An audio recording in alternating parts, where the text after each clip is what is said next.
Um, I've been wanting to make a podcast for a while here, and I figured I'd just throw this out there and then see how it's received. I've gone through a lot of names for it, like Wobcast or Warbcast, but I've come upon the executive decision to call it the Wobcast. My whole idea for this is basically like I just want to talk to myself. I've been watching a lot of the Bill Burr podcast, and I think maybe to start off that'd be a really good way to go about it. And then if it expands or if even if it just does well, it'd be cool to kind of take that and go with it. But I have a idea for some topics, and I'm just gonna rant on. I don't know how long it's gonna be, but I think a first good topic would be uh, depression. I feel like a lot of YouTubers talk about depression. Uh, I used to kind of knock on the idea of being depressed and having a job like this, which is such an amazing job at the end of the day. Like I feel lucky that I get to do what I get to do, which is basically make content and just be like a person online that gets to do music and be creative, and using that creativity to make a living is something that I always dreamed of when I was a kid. Um, I remember like my dad would be like, "Don't you want to be an accountant?" And be like, "Dude, I just want to be a musician." He's like, "Musicians don't make money." And it's like I don't really fucking care as long as I get to be a musician and travel and have the lifestyle of just fucking being out there and doing stuff. Always thought that was cool. So being able to do YouTube is pretty awesome for that reason. But I think that this year I just took a lot of hits. I didn't really realize how messed up, um, like you. I think as a dude, you're just kind of taught like mental health is whatever. Just grit your teeth and bear it. Um, at least that's like the mentality I grew up around. Just like I wouldn't call it masculinity. I would just say like it's just kind of the mentality that I think a lot of like Midwest, because like I guess I'm sort of like a Midwest. I'm like my family's weird. It's like sort of Midwesty. That's just kind of the mentality everyone is. No one just like talks about their problems or shows affection, and just kind of like, yeah, yeah, what's good? Yeah, sick. Hot, what's up? So that being said, I encountered some shitty people this year, and then on top of that, just like encountering like YouTube's issues was really, really depleting for me as a creator. Like, I think prior to the past two videos on my main channel, I didn't enjoy any of the videos I made this year. And that was a really hard thing to kind of acknowledge, because it's like, number one, I'm not enjoying what I'm doing. And number two, it's like I was making no money off it because copyright claims. And I know it's kind of weird to like expect to make money off something, but, if I sing 3 seconds of a song, it's crazy to me that I can get 100% of my video claimed by like some predatory music company. It was depleting, and I think not taking care of myself that entire time that I was going through that, and like forcing myself to try to continue doing it, and not trying to find a new way to groove was like a really stupid decision for me. And I think that just led to me like really not wanting to take care of myself. And then depression is really weird, because I've gone through it before. And I think that with depression, you can't really notice that you're in it too hard sometimes. I think it's like a silent killer. So what I do when I get really depressed is I start justifying like stupid shit that I'm doing. So I played WoW for like 2 months, and the entire time I'm like, yeah, well, like maybe I'll make WoW content one day, and like WoW's really good for you, and I'm gonna play WoW, and I'm honestly low key better at WoW than I am at any other game. Like I was doing really high level content, and I was staying up every single day, like fucking 14 hours a day just playing WoW, and then like I went to a festival, And what I think the craziest thing about depression is you don't realize what you're missing until you miss it, you know? And when I went to the festival, which was a Dirty Bird camp out, I was hanging out with my friends in the entire weekend, and it just was kind of like, fuck, this is what it feels like to like be with your friends. And, you know, then it led to a whole realization of other things, you know? My mental health probably hasn't been great because I've literally hermited myself in a fucking room for 2 years, like to the point where like I have anxiety to go out with my friends. You know, I find it hard. Like every time my you know, my roommates, who are all really good friends of mine, hit me up to go out, I always have a reason not to. You know, I've been that kind of guy for like 2.5 years because I've always put streaming or YouTube first, and it's kind of like when you start doing that with any job, it doesn't matter if it's YouTube or if it's anything, you just kind of like, you set yourself up for failure, because the only way that you're ever going to be able to get through the stupid shit that like, you know, that's life, you know, and the grind of things is that if you go and have fun and you surround yourself with your people. And I didn't realize that, you know. And when I was at the festival, I just remember like a pretty crazy fucking experience, where, you know, I did some, Papa did some drugs, and I just remember like sitting in a hammock. I've never been in a hammock, and I sat in the hammock for the first time, and I was on a really nice little drug that, you know, you experience extreme serotonin, and I was sitting in the hammock, and I felt like a fucking banana, dude. And one of my favorite bands, the Fungineers, were playing, and I just sat there and I listened to them talking about like grapefruit vaginas and vegan pancakes, and I was so happy, you know. And DJ Bean was with me, who's a really good friend of mine, you know, in the hammock under me, and we were just like fucking taking the hammocks, and we were like making each other move really fast, you know, like he was grabbing my hammock and pushing me, and I was grabbing his hammock and pushing him, and I was just like, this is fucking dope, dude. You know, this is, even if I wasn't on drugs, this is a cooler experience than like sitting inside all day and kind of moping around and finding excuses to like give in to the anxiety that is like, you know, being social. And I think being social is a really big fix to depression. And that was a hard, you know, realization for me. And you know, I've been working to try to get better. So we'll see how that goes. I've kind of found that life goes in cycles until you really, really step out of the circle that you're in and be like, oh, you know what? Fuck that circle. Let's go find a new one. And I hope the new one is a little bit more just productive as a human being. I mean, look, I'm doing this. I'm doing the Wobcast. You know, I've wanted to do this literally for a year and a half. I think the biggest issue of also being a YouTuber and like being someone that sort of has, you know, something that makes you always kind of self-sabotage is I just have such a big perfectionist spirit. You know, I think everything needs to be perfect. And at the end of the day, it's like, who gives a fuck? You know, I could release like a fart soundtrack, and who cares how many views it gets, as long as I'm happy and I did something I enjoyed and I had fun doing it, and people can notice, wow, this guy has good energy in this. That's all that really matters with YouTube. I think a lot of the time, if you look at my other, like my videos in the past 7 months, it just looks like I'm stressed out, you know? Like it looks like I am not enjoying what I'm doing, and I wasn't.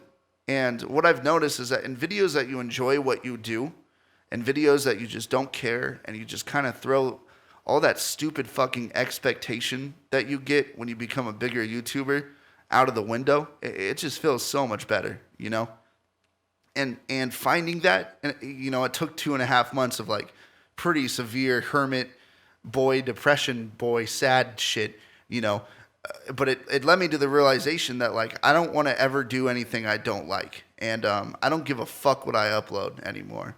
And that's why like I'm doing this random fucking podcast. Like I don't know if I'm going to continue doing it, but I always have a lot of shit on my mind, and I feel like, you know, I also feel like I have followers that like actually fuck with me. And that's another thing that I always find really cool is like there's people out there that, really, really support what I do. And I think it's the whole like 1 in 1,000 rule.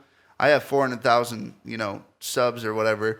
And if I feel like every 1 in 1,000 is just a real big Wobbles fan, And I think it's those people that I should be making content for.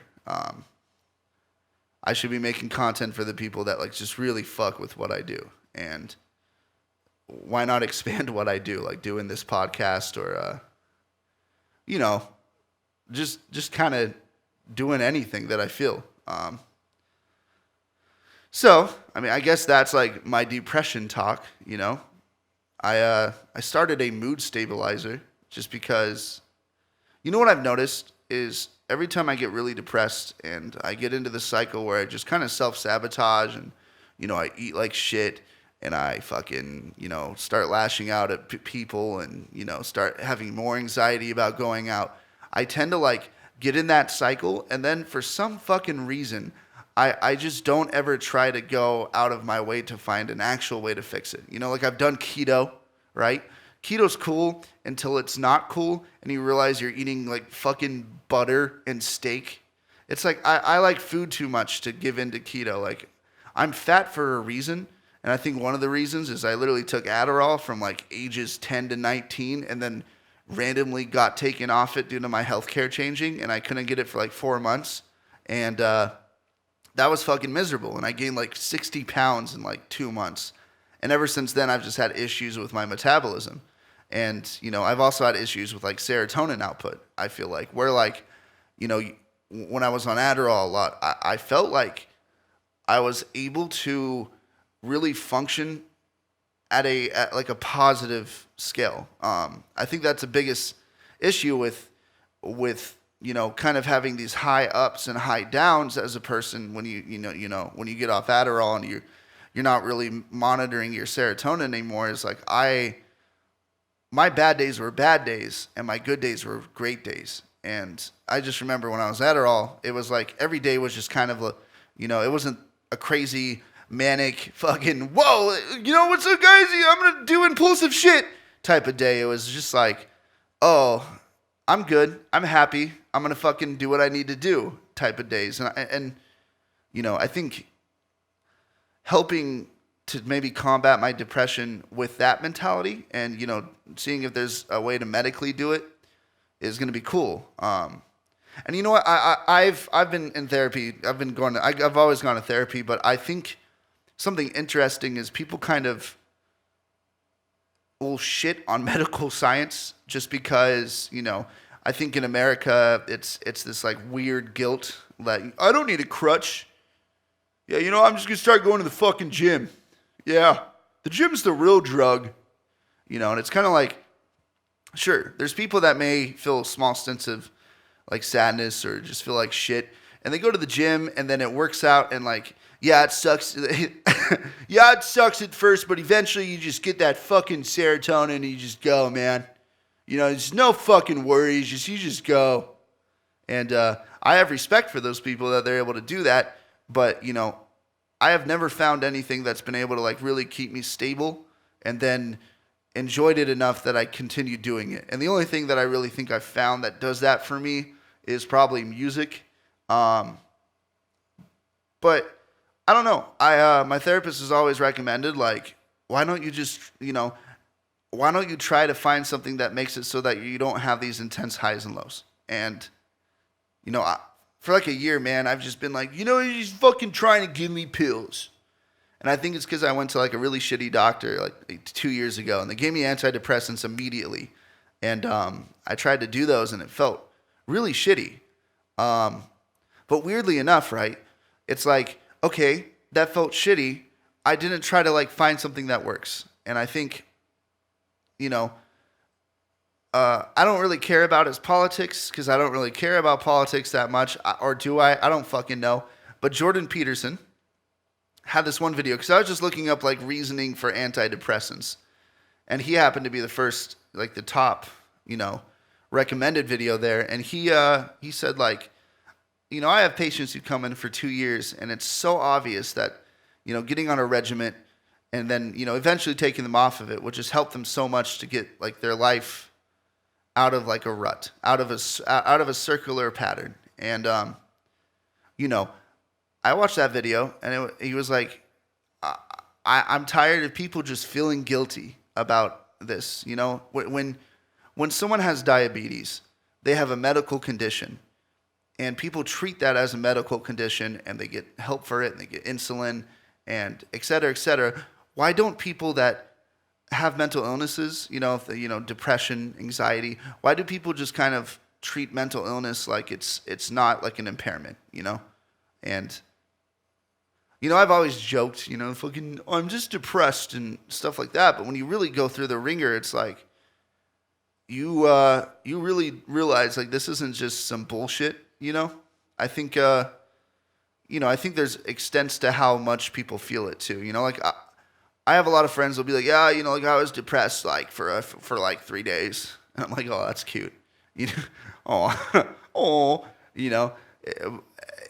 I've had stints of like a month where I'm just like super down and negative and shitty, and I don't like that. I don't like feeling like that. So I'm gonna see. Hell, I mean, if this doesn't work, if the current thing I'm not on, I'm just gonna go and actually try to continue trying to work until something does work. And then when something does work, like during all this, I'm still trying to find a way to start doing healthier habits and taking care of myself and going to sleep and doing things I enjoy, like making music or going out, which is, I know it sounds weird because I go to a lot of shows, but like just going out with like my friend, not something I've done. And I think another issue is like just self-esteem. I say it in my videos a lot, but like, you kind of start believing shit you say about yourself. And when you give people a reason to enable your comments, your self-sabotage online, you kind of start believing it. So like, I'll be like, yeah, I'm a fat piece of shit, It sucks being fat, I don't think people talk about that enough. I think people try to glorify, mainly women. I feel like women glorify their bodies more if they're like obese than men. I think like society views like woman as brave for some fucking reason if they like show, like themselves in a two-piece. But like men have never really had like a big movement for like self-acceptance for being fat. But I just don't understand how anyone could ever want to be fat, I think a big reason why I have so many self-esteem issues and just shit. Like, dude, it sucks so much being fat that like I don't understand people who like want to fucking sit there and try to be like, well, like, like I'm still beautiful. And at the same time, I understand that you're beautiful and like you're probably a good person and you have like things inside of you, but I wake up every day and I feel like I'm like fucking carrying around an Atlas stone if you compare it to like 5 years ago when I was 100 pounds lighter. And I think so many factors of what I do for a living have contributed to like how heavy I weigh. But I just think it's not healthy, dude. And I kind of want to lose weight, but I'm also going to be trying to do that, and I've been trying to go to the gym and trying to not eat as much. I still eat at some shitty places, but not eating as much might be the key here. Damn, I've already gone for 18 minutes. Dude, this is going to be so easy. So, that's my depressy boy talk, okay? I just want to start off my first podcast with probably the most shitty topic I could talk about how sad it is to be me. How deep, guys. I am just very deep and unique and indie, and I'm not like the other boys. Right? Is that what I should be saying here? I just think, okay, I feel like I need to end that entire thing with just like a few statements, all right? Basically, TLDR, bros, all right? TLDR. I've gone through a lot of cycles of highs and lows, and I'm going to try to find a way to equalize that out. And for a long time, I tried many ways to do that: keto, working out, but I always find myself failing those things. And it's because it's really hard to do those things when you're already extremely demotivated. And that demotivation is caused by, being depressed, not believing in yourself, having extreme negative thoughts all the time, and self-sabotaging. So I'm going to try to find a way to kind of work through that. And I want to maybe use this podcast as a way to talk about it. But I just want it to be shown through my work, like what's happening with it. I feel like if I upload and I kind of just be more active, but I also do more things in real life, you're going to see like a happier person. And that's what I want to present to my audience. I feel like, I feel like it sucks to be the guy that drains all the energy out of the room. And I've been that guy before. And I keep saying, but I just don't want to be that guy anymore. And, fuck, I keep saying, dude. I think that's a tick. It's like a Midwest. I don't know. I don't think a lot of people realize this, but like I lived in South Dakota for quite a while. And I like all the things that I've picked up there, like continue to haunt me. Y'all. Yeah. Oh yeah. Cause like if you go anywhere near Canada, I just feel like that shit starts to seep into the accent. Oh yeah. Oh yeah, don't you? Like I literally have family members that sound like they're about to go kill a moose. Like 99% of the time, they just have such a thick Canadian American accent. It's wild. Oh, okay. Listen. So that was a great talk. Your boy is going to try to get better. But I have another talk. And this might be like edgy. I don't know if it's edgy. I really don't know. I just, I get into Twitter fights all the time with random people, and sometimes I'm just being a fucking dick and I had a bad day and I just lash out at some random person that does not deserve it, but then they take it really personally, and then it just devolves into some like toxic bullshit. And it's been a while since I've had that. I think the number on the board is fucking like 20 days. But I had a weird talk with someone last night about like Twitch thoughts. And I don't mind thoughts. Like I don't mind girls that like, or just people in general that oversell their sexuality for the sake of like making money. I don't care. I have friends that are sex workers. I have friends that are, I know porn stars. Like I have friends that are like do porn, and I am fucking cool with that, dude. I'm going to jack my dick off to porn. I'm never going to like sit there and be like, oh, they're fucking lesser of people. But like, if we're like, this is the issue I was having is I don't understand why people nowadays will do like really crazy shit and then be like, yeah, but I'm just like I'm just a normal ex, yeah, sure. I shoved a zucchini up my ass on camera with my dog in the room. But hey, I'm just a normal girl. And it's really fucking weird that we live in a culture where people don't want to be responsible for how they create their brand, And I think a lot of people don't realize how crazy brand image is. Like, this girl's argument was that, Amaranth makes a lot of money, so her brand is solid. And to me, it's insane that someone could possibly think that because a brand makes money, then that means it's good. It's morally correct. It's always going to get whatever sponsor it wants. It's just solid, And that's my issue. Is like, I don't care what you do. And this is just my opinion. I'm just one fucking dude. It doesn't matter that much. But I don't care what you do. I just think it's wild that, like, you slip your vagina on stream and then you try to act like your fucking stream is, like, super clean. And you're just like another gamer. Or you're just like, you don't bait people.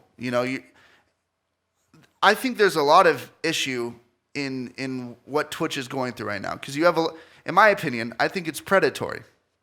I think it's predatory to, like, kind of like feign on the wants of lonely men and be their e-girlfriend in exchange for monetary value. I think it's sad. I don't think Twitch is the website for that. And there's plenty of websites that like someone can go do that perfectly fine. But like, if we're talking about like corporate sponsors, I don't think Amaranth is ever going to get like a Samsung sponsor over someone like Pokimane, who's always maintained a clean brand image, high effort, and has put a lot of work in, and in my opinion, actually can be funny sometimes. You know, the issue that I have with this girl is also she was trying to tell me that it's more high effort to like it's high effort to be a Just Dancing streamer, and that was funny to me, and that's where like my argument started, where it's like, okay, it's not high effort. Like I would consider it way more high effort to run a clean brand that's successful, that you actually make entertaining content and you're good at what you do, and brands are interested in working with you past like gaming chair companies and like G Fuel. Fucking G Fuel and gaming chair companies are not good branding.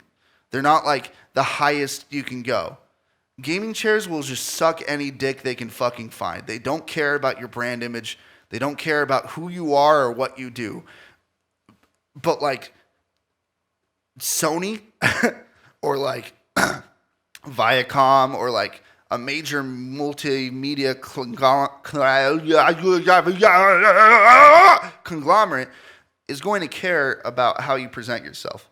And I just find it weird that people are trying to act like how they present themselves doesn't matter at all and doesn't create their branding. And that was what my issue was.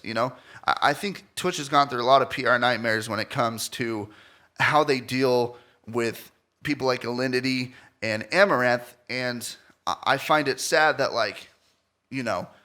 those people.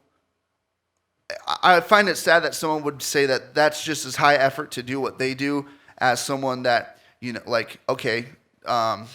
Knight Sinclair, one of my favorite streamers. She's a wonderful woman. She's hilarious. She has really good deadpan timing. I've watched her stream multiple times over the past, I would say, even a month. And I'm not a big stream watcher. And she's solid. She's funny. She's wholesome. She knows how to, still be sexy. But also at the same time, that's not what her brand relies on. It relies on her personality, her authenticity, her ability to, make something funny for the chat, or just she makes memes live on the spot. Like, I think that's cool.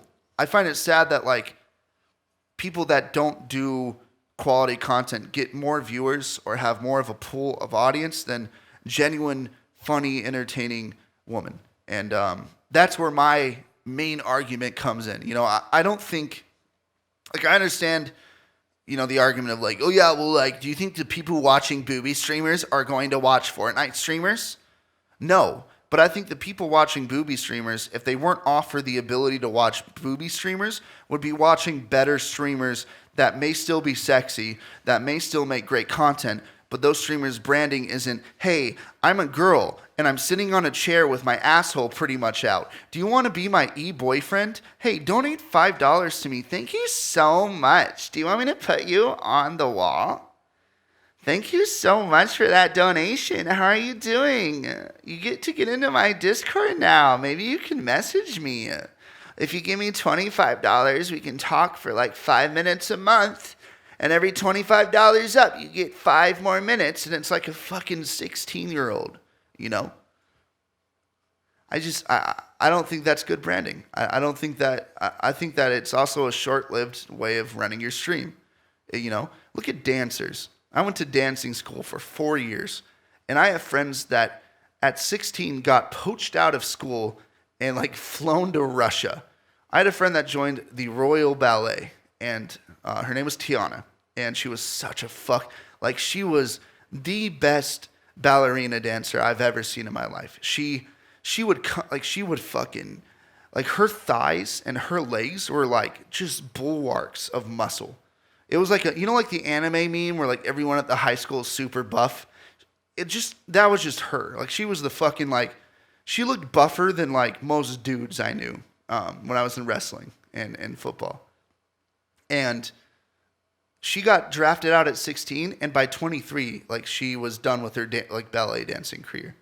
I think it's a great career, but I don't think dancers have ever made that much money. I think hip hop dancers have always made more money for a longer sustained amount of time, or modern dancers that do, like, plays, etc., background for musicians, and her decision was dope. She went and had a really great experience. I talked to her on Facebook sometimes, but it's like, she's even said, like, I wish that I focused on other forms of dance. And now she's doing well. She does modern and does backup dancing. But it's kind of like, if you sell yourself as just being one thing, it's always going to be short-lived. You have to diversify yourself. You have to be interesting. You have to be genuine. I think online people find it extremely hard to continue going after a certain point in time sometimes. And I've fallen into that trap too, where, look at my content this year. I didn't know what the fuck I was doing. I was just trying to, like, put out whatever I thought people wanted to see. And I think the issue with that is, like, you're not really challenging yourself by just doing the same thing over and over again. And I think diversifying yourself as, an online, like, as a person in general, putting yourself in uncomfortable, like, positions and situations is great. But I think, like, going out there and really fucking getting it is also great too. And, as a streamer, as a content creator, you always have to, like, follow the trends. And I don't think that, like, people who hypersexualize themselves are following a trend. They don't find something new. What happens in 4 years? Do you think people are going to still, like, they're going to have the same audience 4 years from now? I don't think so. Do I think someone like Pokimane is going to have a bigger audience 4 years from now? I do. I really do. I think that, the branding is completely different. And that's my argument. I'm just like, how could you not acknowledge that branding and effort is different between someone like Amaranth and someone like Pokimane? That was my only argument. Fuck, I don't care what Amaranth does, okay? I don't think Twitch is exactly the place for what they do, but I also don't disagree with Twitch being like, fuck it. All right, whatever. We'll see where this goes. It's making us money. Because Twitch needs to make money too. There's people that need to feed, Jeff Bezos needs to get more veins in his head. So I think that's probably good. I'm already at 32 minutes. Okay, so that was one topic I wanted to cover. I don't know why I wanted to cover that. I have no idea why. It was just on my fucking head, and I want to get off my chest. Another thing I want to get off my chest is, if we're talking about diversifying content, holy fuck. Mixer, dude. See, I have this thought process for Mixer, right? It's weird to me that Amazon and Twitch haven't tried to find a way to, like, keep the streamers they're losing there. And I think it goes to so, like, Amazon probably doesn't really give a fuck that much about Twitch to a certain extent, all right? Like, they're not going to be dishing out extra money to individual content creators to stay on their platform. Number one, because they probably think that they're always going to be the top dog. And number two, it's because, they probably believe in the idea that, like, the viewers are going to stay on Twitch because it's really hard to go to a different platform, That's the biggest issue right now in terms of monopoly online. It's like, okay, I'm on YouTube.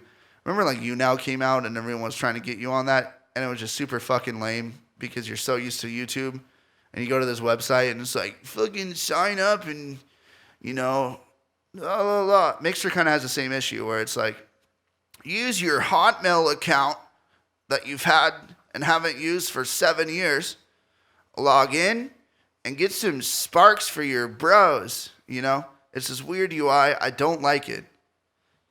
And I think Twitch is relying on that way too hard, though, because Microsoft is Microsoft. And this is why I think Microsoft is going to continue poaching, like, high-level gaming streamers is, dude, they make Xbox. They have so much more stake in the gaming scene than, like, Amazon does. And then on top of that, they're, like, able to use these streamers as an arm for their marketing. So the campaigns, like, think of advertising campaigns, right? If you have an Xbox, they're probably going to put $200 to $300 million into the advertising campaign for that. But that campaign might not be as effective as influencer marketing, which is a huge, and I mean like a huge new form of marketing that's like consistently taking up way more market share than pretty much any other form of media at the moment. So what I think they're doing is they realize that if they could still people that are just actually good at FPS, Shroud, they're probably going to take Doc, they're probably going to take, Tim, they're going to take maybe even Tifu. They're going to take these people that are so good at games that no matter what, people are going to watch them. It's the freak effect, I always think about the freak effect, like Napalm. Napalm could upload, I don't know if you know who Napalm is. He's a beatbox friend of mine. He's literally one of the best beatboxers in the world. Napalm's a freak in nature. Napalm could record himself with like a fucking flip video camera from 2007 in his bathroom, and it's going to get like 150,000 views because people are going to want to watch it because he's a freak. It's the same exact idea with someone like Shroud or someone like Ninja or someone like Doc. It's like no matter what, people are going to want to see what they're doing, and they're poaching the streamers that, I don't think they're going to steal any variety streamers. I think they're going to take a whole bunch of FPS streamers, and they're going to use them as an arm of marketing for the next 3 years. And even though I don't really even think they care about market share. I don't think they're going to sit here and try to be like, yeah, well, we have more viewers than Twitch. I think what they're doing is they're slowly taking a lot of the people that have been like huge influences on Twitch in terms of the gaming side, and they're going to start poaching those motherfuckers to make Twitch's PR look even worse. Because what happens when Twitch has no really big gaming streamers and like your biggest streamer is Asmongold and XQC? No hate on it. I love Asmongold and I love XQC, but it kind of creates a situation where like Twitch really isn't a big gaming place anymore. And Mixer is a gaming place. And people are going to go to Mixer. And then guess what? Mixer is going to be able to plug their Xbox, plug their new games. If you get all these big streamers playing your game on release every single time, you're going to get so much PR from that. Look at PUBG. PUBG is a perfect example. Or Apex. You have these games in a market that like are extremely saturated. And sure, they're great. They're great games. But it's really hard to like just release a game and do it well.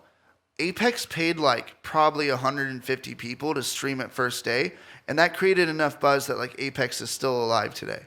I think the biggest part of that was having streamers play their games. I think Microsoft is starting to realize that, and I think they're going to start putting major money into individuals over major money into marketing campaigns. Because if you look at gaming and marketing right now, you have a whole bunch of fucking boomers that have no idea how to sell games.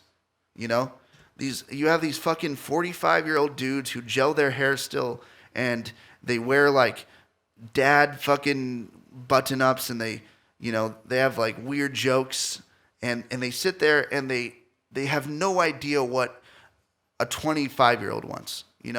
They have these huge, expansive marketing campaigns where they show the gameplay and they do this and they do that, and then the game comes out and it's complete shit.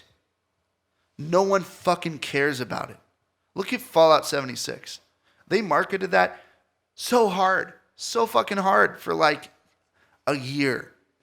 And then where I think the disconnect is right now is like in 2007, we didn't realize how shitty games could be. So we had these people and these big AAA developers who started thinking that we're going to put all our money into marketing, and then we're going to release the same game we released that. Look at Assassin's Creed, right?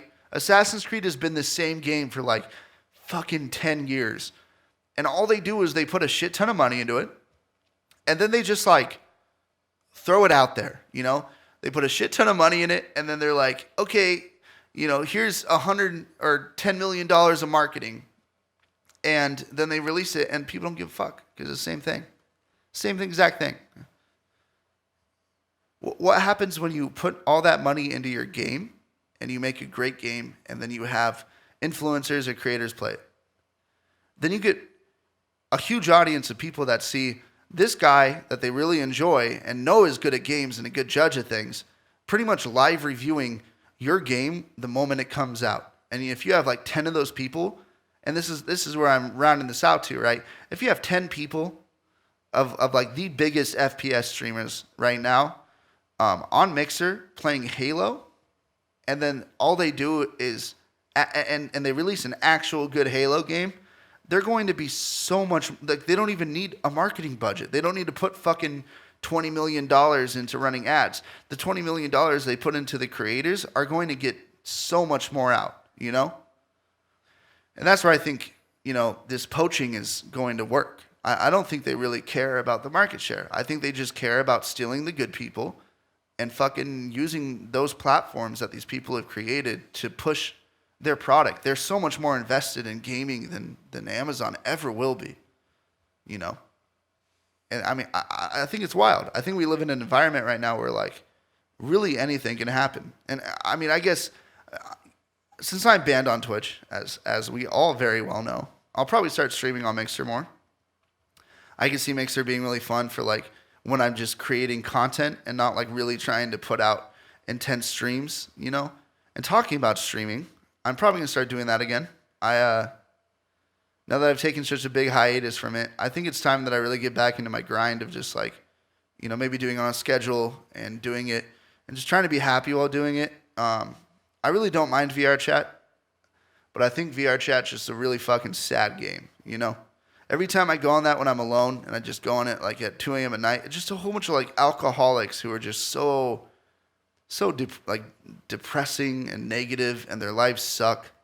And they go on this game and, you know, they all like try to like act like alcoholism is great, you know? Are you guys drunk right now? I'm shit-faced. Happens every single time I get on VR chat. Haha. I drank some beer. It's like a fucking Monday night. You know? I'm like, what? Cool, man. Yo, you drank beer? Fuck, bro. That's fucking sick, dude. You get some natty lights inside of you, dude. It's just weird, you know? I think that game is continuously just getting more and more decrepit. Like, people don't even have fun anymore. They just, like, look in a mirror, and they're shit-faced. And that's it. And they're like, yeah, I'm hanging out with Jake. He's been my friend for 2 years, and he doesn't talk. He's a mute. But, like, you know, he has my back. And it's like, dude, like, that's weird, man. Why doesn't he talk? But I understand. You know, at the same time, I still think there's funny shit there. I realize, like, in order for, it's what I just talked about. Like, you got to adapt. You got to do new shit. And if I continue playing VR chat, I just think I'm going to run myself into a hole. All my friends who play VR chat are, like, trying to get the fuck out of it. It really is not a fun game to continuously play. And I think games like Rust, like I used to think a lot of Rust YouTubers used to be like, I need to get the fuck out of this game. But we live in, you know what's really weird? Is like when I started YouTube, it was like games die and you get a new one, and then the game dies and you get a new one. And now it's like just games just don't fucking die. Like they just stay there. Look at League of Legends, CSGO, StarCraft, Rust. Rust has been there for fucking like 7 years, and it just keeps getting bigger and bigger. And it's like, you have these games that are just good, you know? And people want to play them, and there's always new shit. And all you got to do is like add some new content every month, and people are going to always come back to it. And you do that content for free, and you're fucking solid. And I think Rust is one of those games where I actually enjoy playing. So I really want to try to start doing like musical shit in Rust. I have this idea where it's like, I spent a day in Rust. I spent a day singing in Rust. This is what happened. You know, shit like that, where I just go and I literally see what I can do with my music and what I can get from it. I think that's a really good idea, because the biggest issue I have with like, you know, gaming videos is how the fuck do I implement music in it? Because at the end of the day, I love gaming videos and I love making like funny edits and stuff, but like I think what separates me is, you know, I continuously try to like make funny shit through music. And it's just something I've always enjoyed, you know? And I just want to start like, I want to get out of like just doing VR chat, because I think, number one, the VR chat is dwindling. It's a dwindling audience. And number two, I don't think VR chat has the same spunk it used to have. Also, what did you guys think of this? It's like 45, I'm probably going to end at 45 minutes here.